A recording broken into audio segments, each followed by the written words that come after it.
Today is June 10th, 2024, and my name is Sheena with Rise Wellness Village. This is our weekly tarot reading that I'll be doing from the Light Seer's deck by Chris Ann for the Way of Namaste.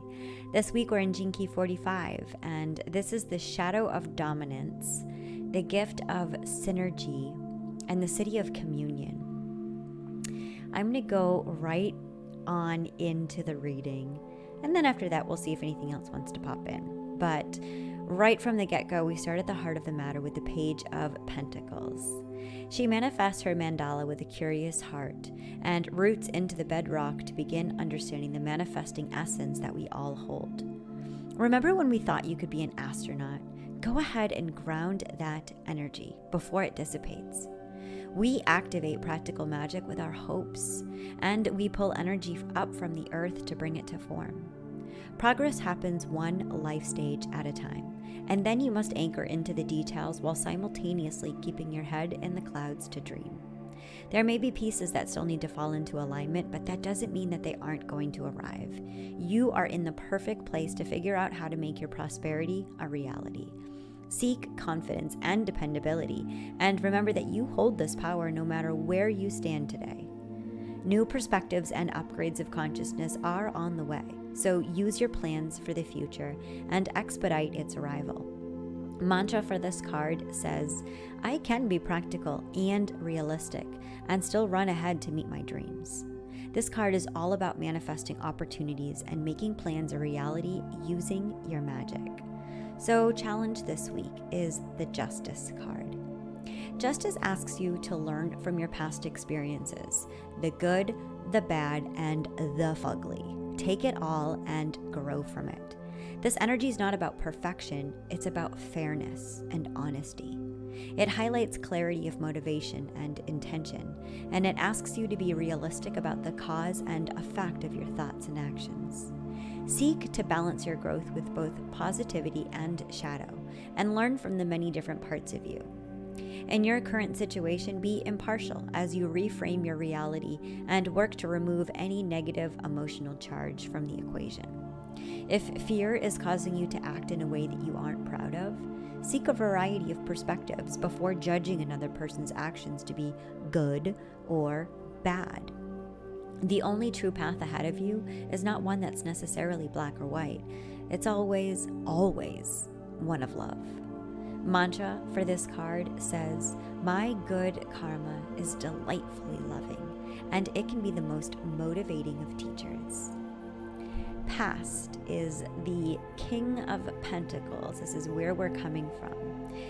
Exuding warmth, the King of Pentacles welcomes you into his study for a heartfelt conversation about life. He's worked his fields, he's met his soulmate, he's found wealth, and now he looks out over his dream manifested as he offers you one of the tarot's most potent messages of forthcoming abundance and prosperity.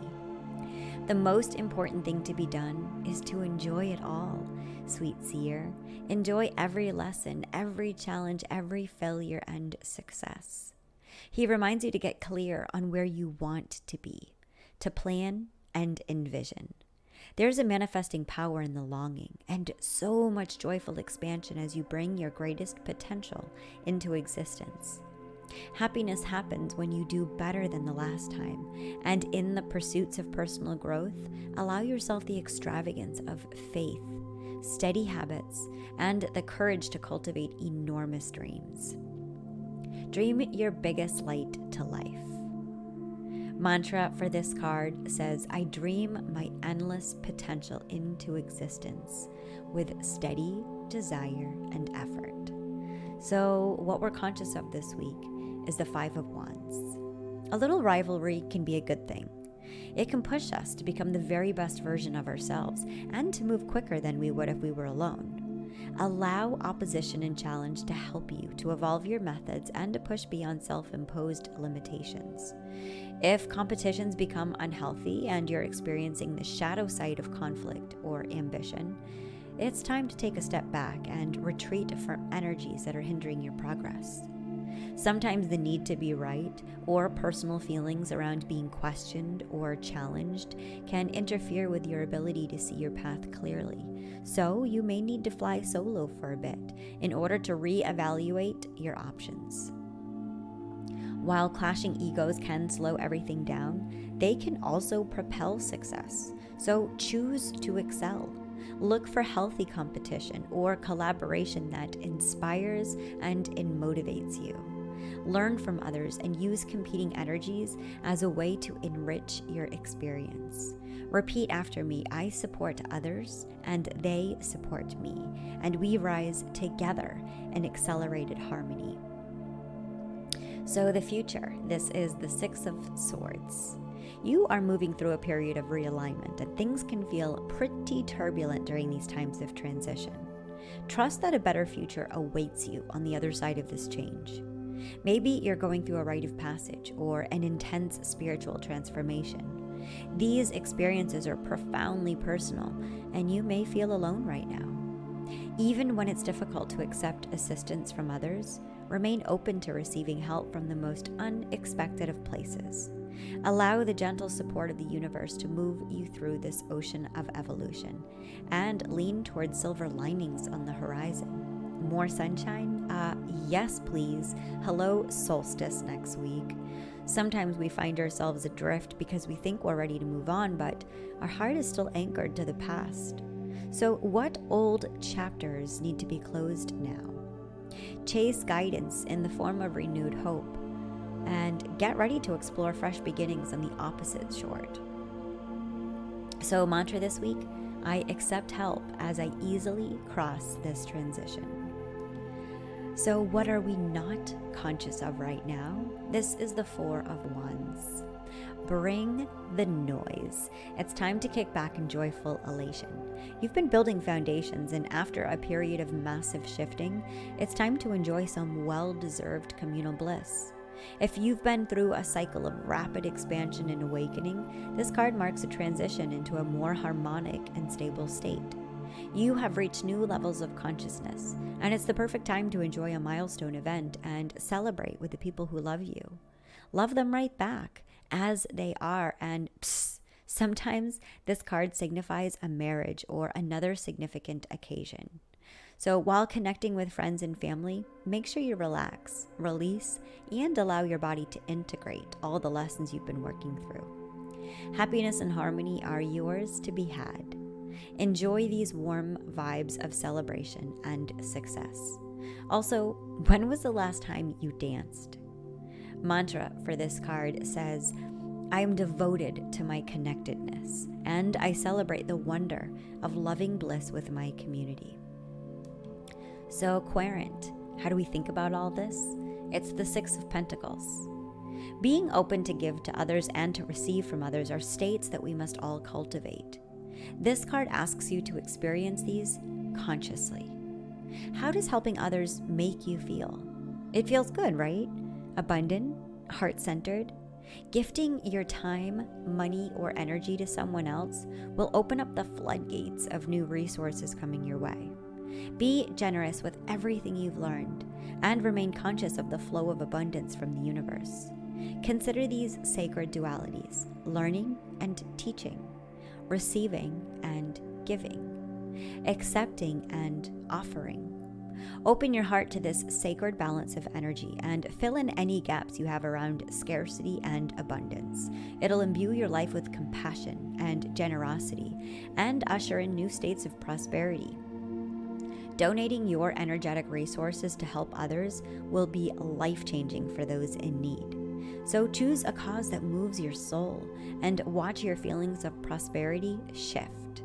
Mantra for this card says, I show gratitude from my life through generosity and compassion. So our environment this week, Seven of Pentacles. You're almost there. You've been doing the work, and your wildly successful roots are growing. You may not see the fruits of your labor yet. Know that they exist, and that any lack you're feeling is simply residential energy that's being worked through. It's time to fall into faith and to pause and give thanks. Realize that you are the living, breathing result of all of your memories, hopes, and hard work. Keep going. This moment gives you a divine interlude to revisit your purpose and direction. Your arrival is possible only after you pinpoint the destination. Has your journey shifted so much that what you originally germinated is not the thing you desire to harvest? What needs to change to satisfy your deepest intentions? If you're feeling any frustration or a lack of progress, remember that giant dreams are not built in a day. Take a moment to breathe and reflect, as these profound sacred breaths can reinvigorate and align. Let's do that now. Let's take a deep breath all the way from the base of the pelvic floor.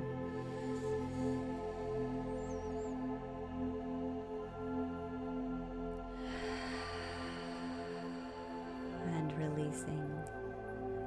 And now maybe saying to ourselves this next mantra as we deeply inhale. As I give thanks for what I am about to harvest, I know that my life is headed in the right direction. Let's say that one more time.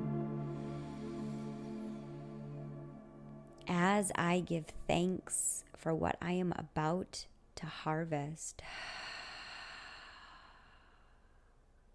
I know that my life is headed in the right direction. Our hopes and fears this week is the Hermit. It's time to make space for your sacred aloneness and self-care. If you're feeling disconnected from your spiritual north, this time of solidarity and withdrawal will help you to connect with your own compass. Soul purpose, spiritual awakening, and deep inner wisdom spring from this energy. Sometimes we run the risk of being so introspective that we lose our connection to others. Or worse, we can deep dive so deeply into our own stories of struggle that we inadvertently begin to believe that our wounds will be part of our forever identity. In the deepest trenches of self-discovery, we must remember that our continual search for our own healing and inner truth does not mean that we're not already whole and healed. Emerge from your inner retreat with beautiful insights from spirit and allow yourself to navigate the path with your brightly illuminated heart. Let's take a deep breath together. Inner sage, inner mentor, inner guide, show me my brightest light so that I may see with all my heart, exhaling and releasing.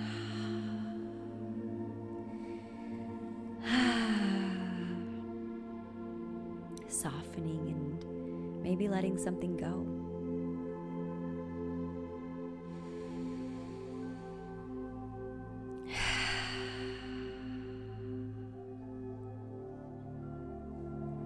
Okay, our outcome this week is the Knight of Swords. This knight has one thing on his mind, and it's running towards his success. He's determined and passionate, articulate and intelligent, and he has an intensity that's hard to grasp. With the grace and speed of an athlete, he turns on a dime, and since he has no doubt in his sound logic, he succeeds. Are you bringing your belief in competitive assertiveness to your situation? How determined are you to accomplish this and to charge ahead with your quick thinking and strategic decision making? Strive for excellence every single day in order to bring a little of this magic into your life. As with all powerful energies, you may run the risk of being overly forceful or domineering. Be careful not to hurt others with your impatience to win. If you're feeling scattered, distracted, or blocked, spend time organizing your thoughts and make sure that all your energy is hurling in the same direction. Mantra for this week says, I move quickly to help others, and as I do, my dream expands. You know, I think it's so interesting how so often we'll be presented with a choice, and it might even come in like it's this unexpected windfall or this prize to be had.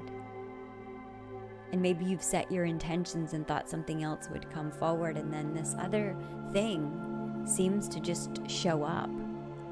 And so often we can get so blinded by that one thing that shows up. And maybe it's the exact pivot that we need, and it completely brings us into a new path. Or maybe it's a giant distraction to actually ask us what it is we truly desire.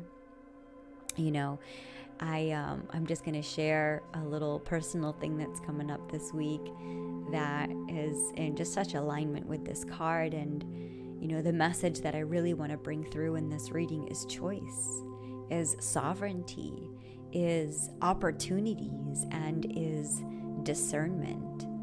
And, you know, I just started the Artist's Way, which I'm so excited about. And this is a virtual temple that I'll be facilitating with my beloved for the next 12 weeks. And we have dedicated our time and our sacred energy into this space because I know the satiation that I'm going to receive from this space, because it's generously relating with others and prioritizing our pleasure and our play and creating something together. And it's been my heart's greatest desire to put this together as an offering and share it in my community, this community that I'm growing, that is going beyond monetarily connecting with others. And instead, it's about generously co-creating and offering this space, learning how to be a space holder, learning how to be a teacher and simultaneously a student, learning how to be a way shower by embodying the way, and learning how to stay open-palmed with all of it. That I know that this is so much learning for me. And so I'm so excited to have launched this, to be underway with it. And then I had an invitation come in from a family member that wanted to extend an invitation for me to fly out to New Jersey for a wedding. My cousin's getting married to a woman from India. And culturally, these weddings are grand affairs spanning for days, with no shortage of prosperity strewn, embedded through all of it. And, you know, just so interesting culturally how much weddings have been a part of our family lines and how that's been different culturally in different families. You know, sometimes the woman's worth is an important aspect of the marriage, and there is, in past times, a trade that happens. There's a currency in the wife, in the spouse, in the caregiver, the provider, the mother of the babies. And it's so interesting how much our cultures have shifted and changed and evolved in our ways of thinking. And, you know, now unions get to be this sovereign choice.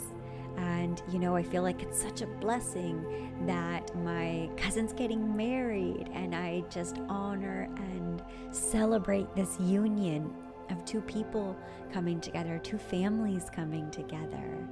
And I also honor the choice that I have, the choice to leave the commitment that I just made in the virtual temple just for a couple of days, just to maybe miss one call. And I see the choice point, I see the constriction, and I see the expansion, and I see that it's all available because I allow for choice. I allow in my imagination a space for all of it to fit. Maybe there's a way that I can hold my virtual temple and I can also travel to another state for the wedding. Maybe there's also a way that I can stay in my sanctuary and I can remote view and send my love and energy into that wedding. Maybe I can also be physically at that wedding and energetically connect into our virtual temple, and also be in that spirit of interdependence with my partner who's co-hosting this space. And maybe there is an interdependence of him hosting a call if I'm not here. I also recognize the codependency or the interdependency of a family member inviting me to spend time with her family. and to step outside of my comfort and into somebody else's rituals and daily life, to spend time with people that I haven't spent time before, and to walk a mile in someone else's shoes. And I can play out all the stories about how I could try to be in two places at once, or all the limitation of the stories of how I couldn't be in either place, or I could restrict myself in having to make a choice. I recognize that the enlightenment journey is about the freedom to see all of the nows unfolding and everything in our own divine timing. So who knows what happens this week? Maybe I buy tickets and I end up on a plane next month to a wedding. Maybe I stay right here and I see the prosperity in devoting myself into the sacred commitment that I've already made. And maybe that expansion comes from following my intuition and trusting to say no to something materially, financially prosperous in the external and the material world. And instead I invest my time and energy into the virtual space right now. And I allow all of its seats at the table. And I allow myself the freedom to explore what it all might look like. Celebrating family by being with them and celebrating this nuptial in person.